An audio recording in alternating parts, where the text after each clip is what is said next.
కాండము 31:13.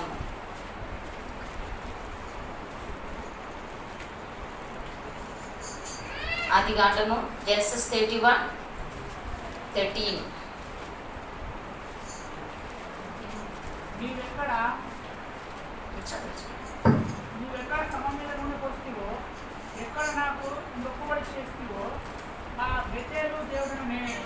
ఇప్పుడు నీవు లేచి ఈ దేశంలో నుండి బయలుదేరి నీవు పుట్టిన దేశం తిరిగి వెళ్ళమని నాతో చెప్పాను. ఓకే, ఇక్కడ మనము చూస్తున్నాము యాకోబుల గురించి మనం చూస్తున్నాము. ఈరోజు చెప్తున్న ప్రశ్న అంశాలు ఏమంటే, యాకోబు నాటిన 4 స్తంభాల గురించి మీకు చెప్పబడినది. సో ఈ ఉదయకాల సమయంలో యాకోబు జీవితంలో యాకోబు చెప్తున్నట్టే యెహోవా దేవుడు యాకోబుతో చెప్తున్నాను, నీవు మొక్కుపడిన స్థలములో బెతేల్ అని పేరు పెట్టావు కదా, ఆ పేరు పెట్టిన దేవుడే నేనని. కానీ మనం చూస్తుంటే బెతేల్ అని పేరు పెట్టడానికి కారణం ఏంటంటే మీకు అందరికీ తెలుసు. యాకోబు ఏం చేస్తాడు, తన తండ్రిని తన సహోదరి మోసం చేసి ఏం చేస్తున్నాడు, తన మామ ఇంటికి వెళ్తున్న ఆ సమయం మీకు అందరికీ తెలుసు. కానీ యాకోబుని గురించి మనం చూసినప్పుడు యాకోబు ఏం చేస్తారంటే ఒక కూడారవాసి, తన తల్లి దగ్గర ఎప్పుడు ఉండి తల్లి ప్రేమను తన జీవితంలో పొందుకొని కూడారములో లేకపోతే ఇంటిలోనే నివసించిన వాడు. కానీ తన ఏం చేస్తాడు, వేటకారుడు, ఆయన బయటని తిరిగేవాడు. ఏం చేస్తాడు, ఒకసారి ఏం చేస్తాడు, తన సహోదరు దగ్గర నుండి దేశతమును పొందుకొని భయపడి ఏం చేస్తున్నాడు, ఒక చోటలో ఏం చేస్తాడు, పారిపోతున్న కార్యం మనకు తెలుసు. ఆ సమయంలో దేవుని వాక్యం అక్కడ రాయబడింది. ఆదికాండం 28:11 మనం చూస్తున్నాము. ఆదికాండం 28:11.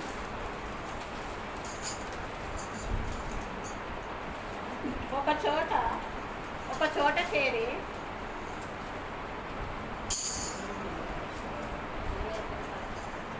ఆదికాండం 28:10-11. యాకోబు బేర్షెబా నుండి బయలుదేరి హారాము వైపు వెళ్ళుచు ఒక చోట చేరి ప్రొద్దుగుంకినందున అక్కడ రాత్రి నిలిచిపోయి ఆ చోటి రాళ్లలో ఒకటి తీసుకొని తనకు తలగడగా చేసుకొని అక్కడ పండుకొనేను. ఓకే, అక్కడ మనం చూస్తున్నాము యాకోబు బయలుదేరి వెళ్తున్నప్పుడు రాత్రి అయింది కాబట్టి యాకోబు ఏం చేస్తాడు, ఒక రాయిని తీసి ఏం చేస్తాడు, ఒక చోట్ల తల దిండుగా పెట్టుకొని ఏం చేస్తాడు, అక్కడే పండుకున్న సమయం అక్కడ చూస్తున్నాం.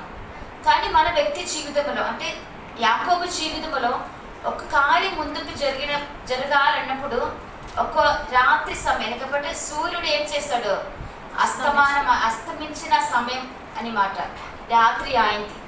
కాబట్టి మన జీవితంలో కూడా ఒక సూర్యుడు అస్తమించిన ఒక అనుభవం కలిగి మనం ఉండొచ్చు.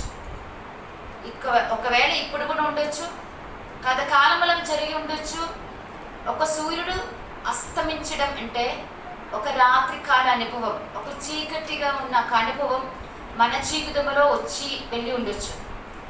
కానీ పరిశుద్ధాత్మ దేవుడు ఇక్కడ యాకోబుతో చెప్తున్నట్టే, ఆ రాత్రి ఆయన సమయంలో యాకోబు ఏం చేస్తాడు, ఒక రాయి తీసి తన తలని ఏం చేస్తాడు, తల పెట్టి ఏం చేస్తాడు, పండుకున్నప్పుడు అక్కడ ఒక కళ చూస్తున్నాడు అన్నమాట. కాబట్టి మన జీవితంలో కూడా ఆ సమయంలో అంటే రాత్రికాల సమయంలో యాకోబు ఒక దర్శనము చూస్తున్నాడు. ఏంటి, ఒక నిశ్చయన దేవదూతలు ఏం చేస్తాడు, ఎక్కుతున్నాడు దిగుతున్న ఒక సమయం. ప్రియ దేవుని బిడ్డలారా, మన జీవితంలో కూడా ఒక రాత్రి కానీ లేకపోతే సూర్యుడు అస్తమించిన ఒక అనుభవం మన జీవితంలో వచ్చినప్పుడు మనం ఏం చేస్తాం, కృంగిపోతాం, నిరాశ చెంది మనం ఏం చేస్తాం, ఒక మూలలో కూర్చొని వెళ్ళి ఏడ్చుకునే ఉంటాం. ఏ సంభవం కానీ ఏ సాగుచిరి కానీ వచ్చిందో అది తలచి మనం ఏం చేస్తాం, మనం ఏడ్చుకొని కూర్చొని ఉంటాం. అలాగే యాకోబు కూడా తన తల్లి అయిన తన ఇంటి నుంచి మామ ఇంటికి వెళ్ళినప్పుడు ఎవరు లేరు, ఆయనకి తోడు ఎవరు లేరు. ఒక రాయి తీసుకొని ఏం చేస్తున్నాడు, ఆయన పండుకున్నప్పుడు దేవుని దర్శనం ఏం చేస్తున్నాడు, ఆయన పొందుకున్నాడు. ఆమేన్, హల్లెలూయా. దేవుని బిడ్డలారా, ఉదయకాలం మీకు చెప్తున్నాం ఏమంటే, మన జీవితంలో కూడా సూర్యుడు అస్తమించిన సమయం వచ్చినప్పుడు మనం ఏం చెయ్యాలి? దేవుని దర్శనం చూసుకోవాలి. దేవుని మీద నేరం అవ్వద్దు. ఆమేన్, హల్లెలూయా, ఆమేన్, హల్లెలూయా, హల్లెలూయా. కాబట్టి దేవుని బిడ్డలారా, మన సూర్యుడు అస్తమించిన సమయం వస్తున్నదంటే మనకు అది మంచిదే. ఎందుకంటే మనం ఏం చేస్తాం? దేవుని సన్నిధిలో వెళ్ళి ప్రార్థన చేసినప్పుడు దేవుని దర్శనం మనం చూస్తాం. ఆమేన్, హల్లెలూయా. ఎందుకంటే యాకోబుకు తెలుసు, నన్ను సేవించిన దేవుడు, లేకపోతే తన తండ్రి అయిన అబ్రహాము, ఈసాకు దేవుడు నాతో ఉన్నాడని ఒక నమ్మకం ఆయనకు ఉంది. హల్లెలూయా. కాబట్టి ఆ అస్తమైన సమయంలో, సూర్యుడు అస్తమించిన సమయంలో దేవుడు మాట్లాడుతున్నది మనము చూస్తున్నాం. అంటే ఇది ఫస్ట్ టైం యాకోబుతో మాట్లాడడం, ఇది మొదటి సమయం అన్నమాట. కాబట్టి చాలా యాకోబు ఒకవేళ ఏం చేసి ఉండొచ్చు, చాలా భయం ఉండొచ్చు, లేకపోతే సంతోషం రావచ్చు, అన్నీ తన జీవితంలో వచ్చిపోవచ్చు. కానీ దేవుడు ఏం చేస్తాడు? దేవుడు యాకోబుతో వాగ్దానం ఇచ్చి ఏం చేశాడు? యాకోబుని బలపరుస్తున్నాడు అన్నమాట.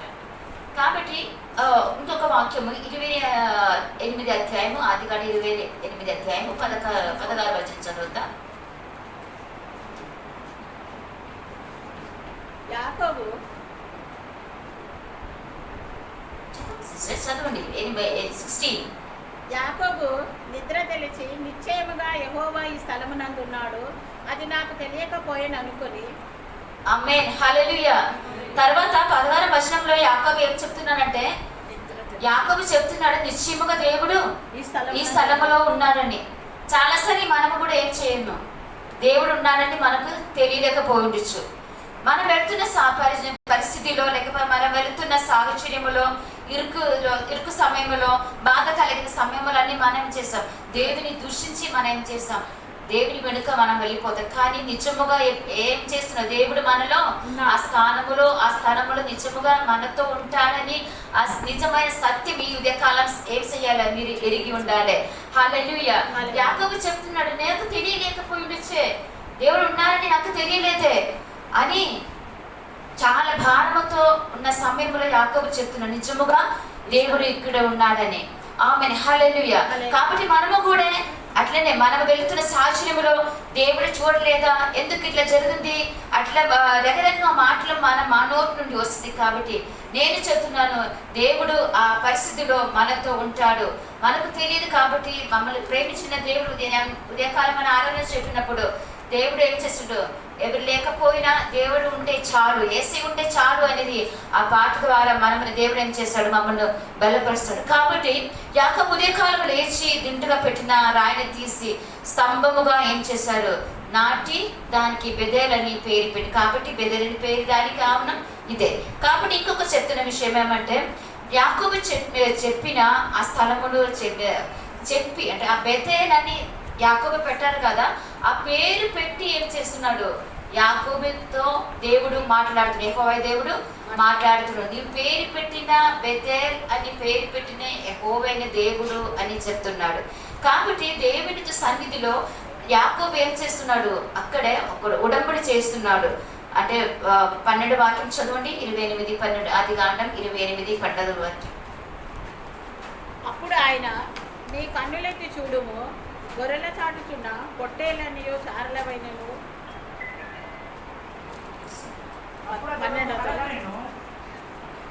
20 వాక్యం సిస్టర్. 20 యాకోబు తాని పాలు 31 20 వాక్యం సిస్టర్. 28, 20 వాక్యం.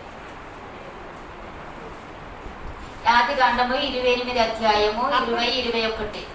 అప్పుడు యాకోబు, నేను తిరిగి నా తండ్రి ఇంటికి క్షేమముగా వచ్చినట్లు దేవుడు నాకు తోడయుండి నేను వెళ్ళుచున్న ఈ మార్గంలో నన్ను కాపాడి తినుటకు ఆహారమును, ధరించుకొనుటకు వస్త్రములను నాకు దయచేసిన ఎడల యెహోవా నాకు దేవుడయుండును.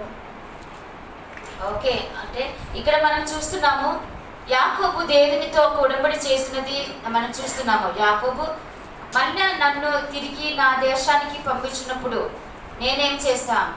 దేవునికి ఒక మంచి కార్యం చేస్తామని అక్కడ యాకోబు ఉడంబడి చేస్తున్నాము. ఇంకా మనం చూస్తున్నాము యాకోబు 4 విధమైన స్తంభమును నాటించినది మనం అక్కడ చూస్తున్నాం. దాని విషయం మొట్టమొదటిగా మనము చదువుతాం. ఆదికాండము 28 అధ్యాయము 18 వాక్యం చదువుతారు. తెల్లవారినప్పుడు యాకోబు లేచి తాను తలగడగా చేసుకున్న రాయిని తీసి దానిని స్తంభముగా నిలిపి దాని కొన మీద నూనె పోసి. ఓకే, అంటే తెల్లగా లేచి ఉదయకాలము లేచి ఏం చేస్తున్నాడు? యాకోబు ఒక స్తంభమును నాటి దాని నూనె పోసి దేవునికి ఆరాధన చేస్తున్న విషయం మనం అక్కడ చూస్తున్నాము. ఎందుకంటే దేవునితో ఉడంబడి చేస్తున్నది అక్కడ చూస్తున్నాం. మొట్టమొదటి అంటే దేవునితో ఉడంబడి అని స్తంభము ఏం చేశాడు? యాకోబు చేశాడని అక్కడ మనం చూస్తున్నాము. ఒకవేళ ఇది రెండు మనసు కలిగి ఏం చేస్తాడు? యాకోబు తన ఇంటి నుంచి వెళ్ళి ఉండొచ్చు. నేను వెళ్ళగలనా, ఇంకా మళ్ళీ తిరిగి నా ఇంటికి వెళ్తామా, లేకపోతే నా తల్లిని చూస్తామని ఇది రండి, లేకపోతే నేను అక్కడే ఉండి మా అమ్మ దగ్గరనే ఉండిపోతామా, ఎటువంటి రెండు మనసు కలిగి యాకోబు ఉన్న సమయంలో దేవుడితో ఒక ఉడంబడి చేస్తున్నది మనం చూస్తే ఉదయకాలము లేచి ఏం చేశాడు? దేవునితో ఉడంబడి చేస్తున్నాం. మనము కూడా ఏం చేయాలి? ఉదయకాలము లేచి మనం ఏం చేయాలి? దేవుని సన్నిధికి వెళ్ళి దేవునితో మనం ఏం చేయాలి? ప్రతిరోజు మనం ఏం చేయాలి? ఉడంబడి చేసుకున్న ఒక అనుభవం మనం కలిగి ఉండాలి. మనం ఒంటరితనంలో, మన శోధన సమయంలో, లోక ప్రేమ ఇదన్నీ మమ్మల్ని ఏం చేస్తారు? ఒకసారి మమ్మల్ని విడిచిపెట్టిపోవచ్చు. కానీ మనం ఏం చేయాలి? దేవునితో ఒక మంచి ఉడంబడి లేకపోతే ఒక మంచి ఐక్యత ఉంటే మనం ఏం చేస్తాం? మనం చేసిన ఉడంబడి ప్రకారం మనం ఎందుకు ముందుకు కొనసాగించడం దేవుడు కృప చూపిస్తాడు. హల్లెలూయా. ఇంక రెండవది మనం చూస్తున్నాము ఆదికాండము 31 అధ్యాయము 57 వచనము. ఆదికాండము 31:57.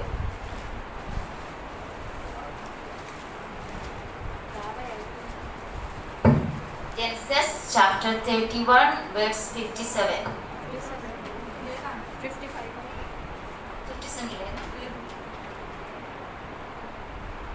sorry 47. లాబాను దానికి యాగర్ షాదుతా అని పేరు పెట్టెను. అయితే యాకోబు దానికి గలేదు అని పేరు పెట్టెను. ఇంకొకటి 51. నీకును మధ్య నేను నిలిపిన ఈ స్తంభమును చూడుము, ఈ కుప్ప చూడుము. ఓకే, ఇక్కడ చూస్తున్నాము యాకోబు అంటే లాబానుతో చెప్తున్నాడు ఏమంటే, నీ చూడుము, ఇక్కడే నేను నిలవబెట్టిన స్తంభము చూడమని అక్కడ చూస్తున్నాం. ఎందుకంటే యాకోబు మళ్ళీ తిరిగి తన ఇంటికి వెళ్తున్న సమయంలో అక్కడ చెప్తున్న జరిగిన సంగడే ఇదే. అంటే లాబాను తన జీవితంలో ఏం చేస్తున్నాడంటే యాకోబును ఏం చేస్తాడు? తన ఇంటి నుంచి వెళ్ళిపోతున్నాడు. అప్పుడు యాకోబు చెప్తున్నాడు, లాబాను చెప్తున్నాడు, చూడు నేను నీకు ఏం చేస్తాను? ఒక స్తంభము నిలవబడుతున్నాను.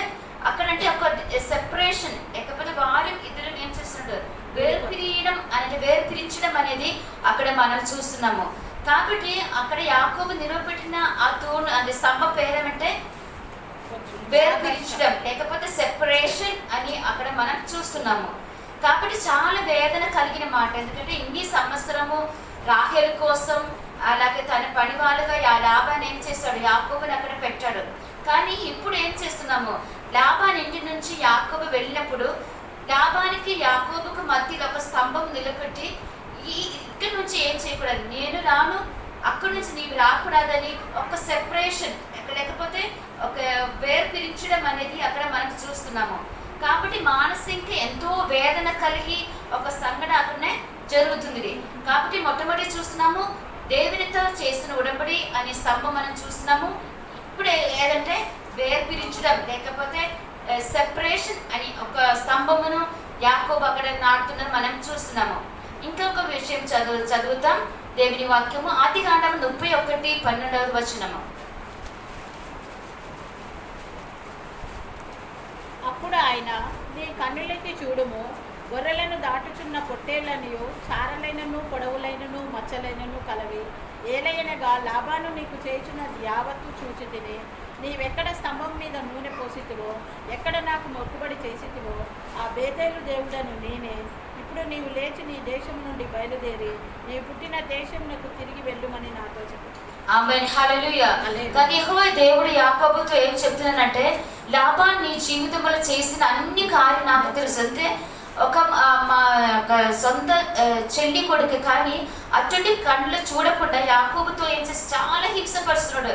కఠినమైన వేళ మేకలు మేపాలి, నైట్ మేపాలి, లేకపోతే రాహుల్ కోసం ఇంకా 7 సారి మళ్ళీ 14 years ఏం చేశాడు, తన భార్య కోసం సేవ చేశాడు. ఇటువంటి చాలా క్రూరముగా లాభం చేసినదాన్ని యెహోవా దేవుడు ఏం చేశారంట, చూశాడనమాట.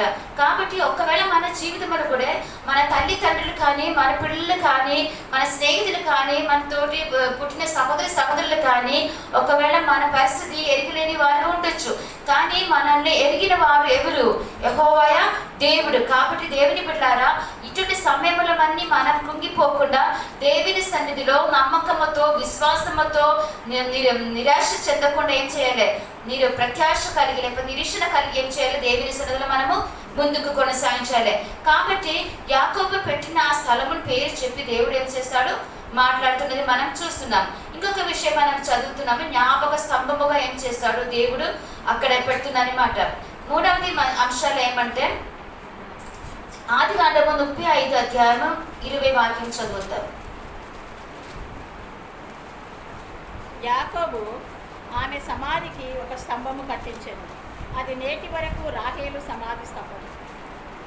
ఓకే, ఇక్కడ మనం చూస్తున్నామంటే ఒక జ్ఞాపక స్తంభం. ఎందుకంటే రాహేలు గురించి ఒక గుర్తు కోసం ఏం చేశాడు యాకోబు, ఏం చేశాడు అక్కడే నాటారనమాట. ఒక స్తంభము అక్కడ పెట్టారు. రాహేలు రోడ్ దారిలోనే సమాధి చేసి ఒక స్తంభం అక్కడ నాటి జ్ఞాపక స్తంభం అంటే రిమెంబరెన్స్ ఆఫ్ స్టోన్ అని పెట్టి, పిల్లర్ అని పెట్టి ఏం చేశాడు అక్కడ పెడుతున్నానమాట. కాబట్టి ఈ విషయం నుంచి ఇక్కడ మనం నేర్చుకున్న ఏమంటే, రాహేలు గురించి మీకు అందరికీ తెలుసు. యాకోబు రాహేలు ఏం చేశాడు, తన తండ్రి ఇంటి నుంచి బయలుదేరినప్పుడు రాహేలు ఏం చేశాడు, తన తండ్రి దేవతను ఏం చేశాడు తీసుకొని వస్తున్న మన ఒక విగ్రహమును తీసుకొని పోతున్నానని తెలుసు.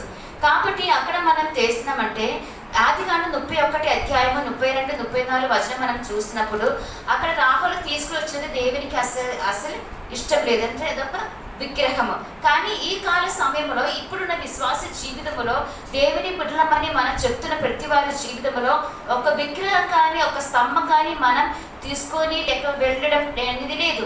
కానీ ఎటువంటి విగ్రహం అని, జాతి అని విగ్రహము, కులం అని విగ్రహము, కుటుంబ శ్రేష్ఠదని విగ్రహము, సంపన్నుడు, దరిద్రుడు, చిన్నవాడు, పెద్దవాడు అని విగ్రహం ఏం చేస్తున్నాం, మనం మోసుకొని తిరుగుతూనే ఉన్నాం. మనం అనుకున్నాము రాహుల్ ఏం చేశాడు, ఒక చేతితో చేసిన విగ్రహము తీసుకొని పోతుంది. కానీ మనమైతే ఇటువంటి విగ్రహం అని దేవుని బిడ్డలమని పేరు పెట్టుకొని మనం వెళ్తున్నాము. కాబట్టి ఉదయకాలం మీకు చెప్తున్నాము, దేవుని బిడ్డలారా, కచ్చ, పగ, కోపం, వైరాగ్యం ఇటువంటి విగ్రహం అని ఏం చేయాలి, మనం తీసి పడేయాలి. మీకు తెలుసు రాహుల్ జీవితంలో ఏం జరిగింది. కనానికి దేశం వెళ్ళకుండా, తన ఇంటికి వెళ్ళకుండా ఏం చేశారు, దారి మధ్యలో చనిపోయింది. చాలా జాగ్రత్త మనం ఉండాలి. మనం అనుకుంటాం మన బలము చేత, మన శక్తి చేత మనం ముందుకు వెళ్ళగలదని. కానీ మన జీవితంలో ఉన్న ఇటువంటి విగ్రహం అన్ని ఏం చేయాలి, తీసి పడేయాలి. లేకపోతే మన దారిలో ఏం చేస్తాం, చనిపోతాం. భయంతో మీరు చెప్తున్నారు చనిపోతాం అని, చనిపోతాం. ఎందుకంటే మన ఇటువంటి విగ్రహం అన్ని ఏం చేస్తున్నాం, మోసుకొని పోతున్నాం. మన పేరేంటి, దేవుని బిడ్డలమే. ఒకరినొకరిని కచ్చ, ఒకరినొకరిని పగ, కోపం, వైరాగ్యం. ఎందుకు? అస్సలు మనం ఏం చేయలేము, పర్యావరణ రాజ్యం వెళ్ళము. నిజముగా ఇదే కారణం చెప్తున్నాము. ఈ దేవుని వాక్యం పెడుతున్న ప్రతి వారి జీవితంలో ఎవరితో కష్టంతో పగతో ఉన్నారో ఇదే కాల సమయంలో అన్ని విడిచిపెట్టిపోవాలి. మన పరలోక రాజ్యం వెళ్ళాలంటే మన జీవితమును ఏం చేయాలి, సరి చేయాలి. హల్లెలూయా, హల్లెలూయా. రాహేలు ఎలాగా దారిలో సగం దారిలో చనిపోయారో అలాగే మనం చేస్తాం. మనకొక మరణం ఉంది, కానీ పరలోక రాజ్యం ఏం చేయలేము, మనం వెళ్ళము. కనుక మనకు తెలుసు మన మరణం అనేది ఎప్పుడు వస్తుందని మనకు తెలియదు. కాబట్టి మన జీవితం ప్రతిరోజు ఏం చేయాలి, పరిశుద్ధముగా నిందారహితంగా ఏం చేయాలి, ప్రతిరోజు మనం ఏం చేయాలి, ముందుకు వెళ్ళాలి. హల్లెలూయా. కానీ దేవుని సన్నిధిలో ఏం చేశాడు, ఇటువంటి విగ్రహాలన్నీ మన జీవితం నుండి ఏం చేయాలి, తీసివేయాలి. దేవుని బిడ్డలారా, ఈ దేవుని వాక్యం మనం విన్నప్పుడు మన జీవితం ఏం చేయాలి, పరిశీలించాలి. హల్లెలూయా. కాబట్టి ప్రతి వారు ఏం చేయాలి, తీర్మానం చేసుకోవాలి, ప్రభు నా జీవితంలో ఎటువంటి విగ్రహం ఉన్నదని. ఈ సమయంలో ఏం చేయాలి, దేవుని సమర్పించి అటువంటి విగ్రహం అని ఏం చేయాలి, చేయాలి, మన జీవితంలో తీసివేసి మంచిగా పరిశుద్ధంగా ఏం చేయాలి, పరలోక రాజ్యానికి వెళ్ళడానికి మనం ఏం చేయాలి, సిద్ధపడి ఉండాలి. కానీ మనం ఏం చేయాలి, ఇంకొక విషయం ఏమంటే మనం తీసుకుని పోయవలసింది ఏం లేదు ఈ లోకం నుండి. మనం జ్ఞాపకం చేసుకోవాలంటే, లేకపోతే మమ్మల్ని జ్ఞాపకం అంటే ఇక్కడ మన రాకల గురించి జ్ఞాపకం చేసుకునేది దేవునికి ఇష్టం లేని విగ్రహము తీసుకొచ్చినది జ్ఞాపకం కోసం ఏం చేస్తుంది, చనిపోయిన జ్ఞాపకం కోసం యాకోబు అక్కడ స్తంభమును నాటింది. కానీ మన జీవితంలో మన తరము వారికి మనం ఏం పెట్టిపోతున్నాము, మమ్మల్ని జ్ఞాపకం చేసుకుంటూ ఏం చేస్తున్నాం, మనము ఆత్మీక పిల్లల్ని నడిపిస్తున్నారా, దేవుని వాక్యములో మన చెప్తే వారు మాట్లాడుతున్న మాటల విషయంలో ఏమి మనము వారి కోసం మన తరము వారికి ఏం జ్ఞాపకం చేస్తున్నాము. పోయిన 2-3 రోజుల క్రితము నా మమ్మీ తల్లి సంఘములో వాళ్ళ కొడుకు భార్య చనిపోయారు. పాస్టర్ గారే పాస్టర్మే చనిపోయింది. అప్పుడు 3 పిల్లలు ఉన్నారు వారికి. జస్ట్ స్మార్ట్ నవ్య స్టీఫెన్ ఏజ్ ఉండొచ్చు వారి పిల్లలకి. వారి ముందు లైవ్గా మేము చూస్తున్నాము. పిల్లలు వచ్చి ముందుకు వచ్చి ఏం చెప్తున్న విషయం ఏమంటే చాలా సంతోషం కలిగింది. ఒక 55 సంవత్సరమే సిస్టర్ గారికి ఉంది, పాస్టర్కి. వారి పిల్లలు చెప్తున్నామంటే నా మమ్మీ మాకు ఏమి సంపాదించడం కానీ ఏమీ పెట్టి వెళ్ళలేదు, కానీ మమ్మల్ని ఎంతో ఆత్మీయంగా మమ్మల్ని నడిపించారు. ఎట్లా ఆత్మీయంగా నడవాలి, ఎట్లా ఇతరులతో మాట్లాడాలి, ఎట్లా జీవించాలి అని ఒక పరిపక్వత వచ్చినప్పుడు మమ్మల్ని విడిచిపెట్టిపోయింది.